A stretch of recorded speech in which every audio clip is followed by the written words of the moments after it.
So, the first person I have is Dr. Laura Chamberlain. Thank you. And Ms. Chamberlain, you're representing whose county? Chicago? Yeah, exactly. Thank you. Thank you. Mhm. And thank you. And your topic is the audit and the proclamation. Yep. Okay, which one do you Okay. want to take first? Both, because we objected to the proclamation. There's two aspects to, in general, in the most simplistic terms, there's two aspects of elections. And elections are extremely important. They do matter. So it is getting people to vote, and it's also counting their vote correctly. And there is a general feeling amongst the American public, and especially in Illinois and in Chicago as well, that we don't have enough checks and balances on the getting people to vote and also getting our votes counted correctly. That is where poll watchers and observers come in, and we are extremely concerned about getting our votes counted correctly. I want to preface it with that. Election fraud does exist by election jurisdictions across the country. You can look at Maricopa, Arizona, with the recent voter suppression that was particularly politically motivated. Florida 2000, Ohio in 2004. There's documented election fraud by election jurisdictions across the country. So we are extremely concerned about this. The General Assembly enacted a 5% audit to give the citizens an assurance that their votes are being counted correctly. 5% audit of the paper ballots, the precinct paper ballots, and the touchscreens on the precincts, and 5% of the early voting is statistically relevant to a large election, like a presidential election. It's not statistically relevant to an aldermanic race or a committeeman race. I want you to know that. The smaller ones, the 5% audit does not count enough votes to be statistically relevant. We went in, Who's Counting Chicago and Illinois Ballot Integrity took dozens of citizens into the Chicago Board of Elections to audit the audit this election season. We were down there for 4 days, starting March 23rd. And what they do is, do I have to explain this? Have you all been to the audit? Have you witnessed the audit? Okay, so you know that they take the paper ballots from the precincts, they put them through another machine, they unroll the touchscreen machines from the precinct, they count votes, and then they unroll the rolls from early voting machines and they count votes. But what we saw was not an audit. That's what they call it, but it wasn't an audit, and we are really, really concerned. A number of objections that we have about what happened this past season is all of the citizens were Illinois registered voters. They had credentials from Illinois Ballot Integrity. There's nothing in this audit that ties a vote to a voter, nothing at all.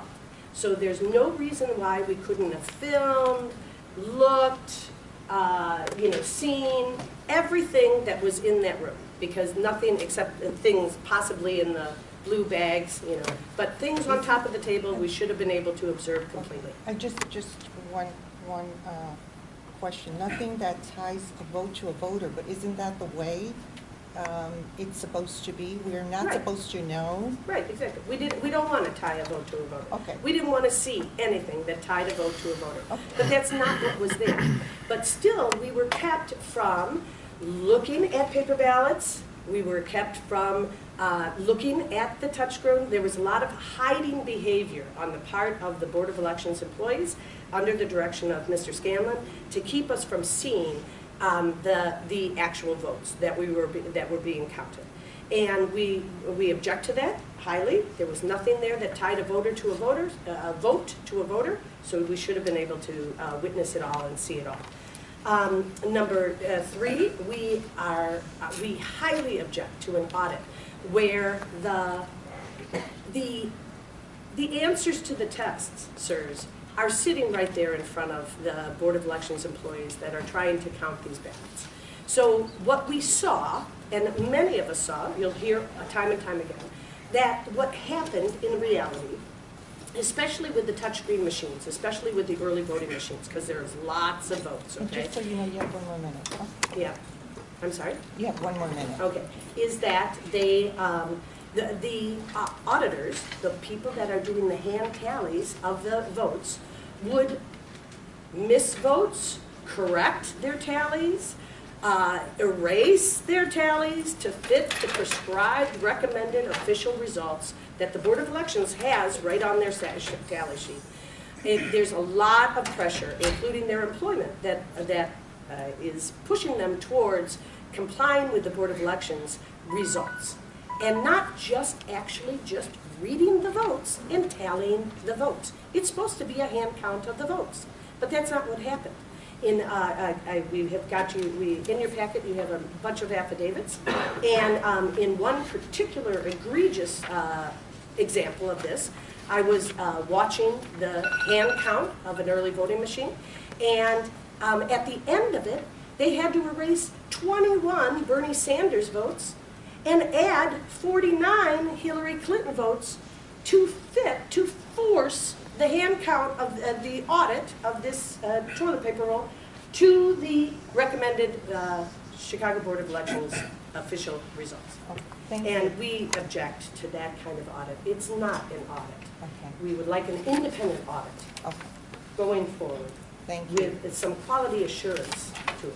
Thank you, Dr. Laura. Sure. Question, just a couple of things. I haven't been able to look at the affidavits you Right. just presented. Right. I'll certainly take this under consideration. Does any of these point to any of the election races? Would they have changed the results of the Absolutely. race? In the one race that I quoted you, the touchscreen machine, it was a large touchscreen machine, had a lot of votes on it, 70 votes where they had to. So the hand tally showed that Bernie Sanders had gotten 223 votes and that Hillary Clinton had gotten 46 less votes. The hand tally showed that. Okay. But to meet the official recommended results, they had to literally erase Bernie Sanders' votes and add Hillary Clinton's. Would That's those- approximately 70 votes, 70 times about 500 active machines in the field, and there's more that we have documented here, is a lot of votes. Those are a lot of votes. You also question whether this was an audit Yeah. or not. Dr. Chamberlain, what? I'm a Doctor? family physician, so quality assurance. So Just you're an MD? I'm a DO. A DO, okay. Family physician. Okay. And so we know a little bit about quality assurance and And I'm a auditing. professor of auditing, so Okay, that's, great, yeah. and auditing So this is an audit. right. No, it's not, because Yes, it's not with any quality assurance.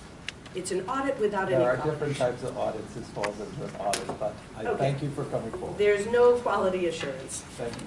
Thank Well, you. can I, may I ask a You can question? call it whatever you want. Let me ask the question of my colleague and Mr.